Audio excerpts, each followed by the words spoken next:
Assalamualaikum warahmatullahi wabarakatuh.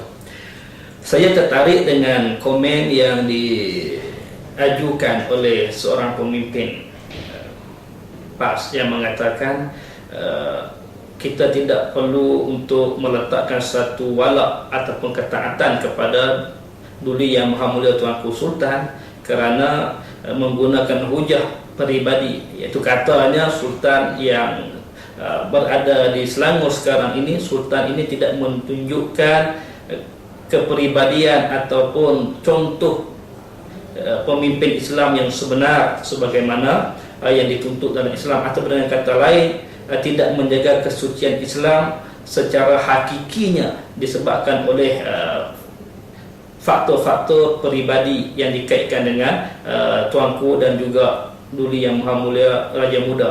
Saya nak sebut begini tuan-tuan, dalam hadis baginda Nabi SAW mengingatkan kepada kita,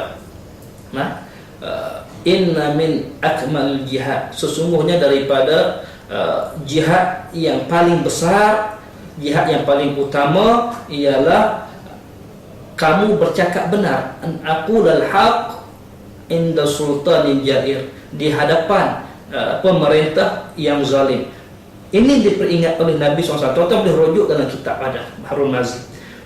Dalam uslub bahasa, ainda ini bermakna kita bercakap secara berdepan.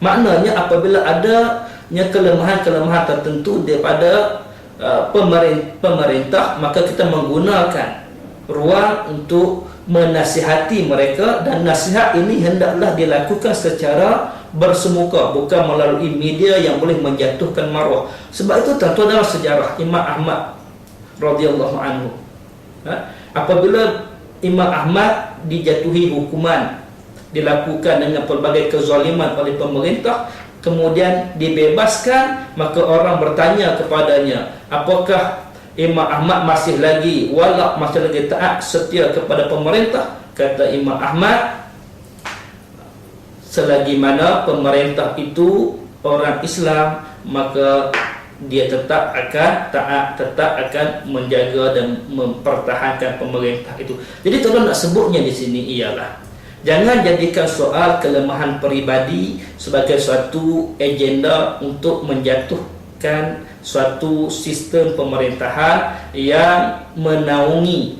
dan menjaga kesucian agama. Ini satu perkara yang penting. Keduanya, kita kena ingat bahawasanya Duli Yang Maha Mulia Tuanku bukan dipilih melalui proses demokrasi sebagaimana wakil rakyat. Duli Yang Maha Mulia Tuanku dipilih atas dasar kapasiti kerana faktor keturunan dan kedudukan baginda.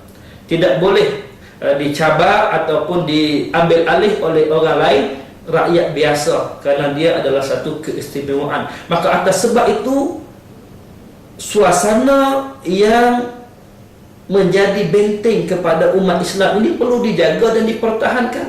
Jadi apabila adanya pihak cuba menjadikan faktor kepribadian Duli Yang Maha Mulia Tuanku Sultan sebagai hujah, maka ini satu kebiadaban, dan mereka ini sebenarnya menjadi alat yang telah diperalatkan oleh musuh Islam untuk melemahkan umat Islam itu sendiri. Jadi inilah implikasinya apabila kita akan mengulangi sejarah sebagaimana pengkhianatan yang dilakukan suatu masa dulu membawa kepada kejatuhan Melaka, dan inilah bibit-bibit bunga-bunga pengkhianatan waris-waris Sikitul dan Mandalia yang menjadi pengkhianat kepada Kesultanan Melaka dahulu. Inilah watak mereka yang perlu kita sedar dan perlu kita benteras gerakan ini. Wallahu a'lam.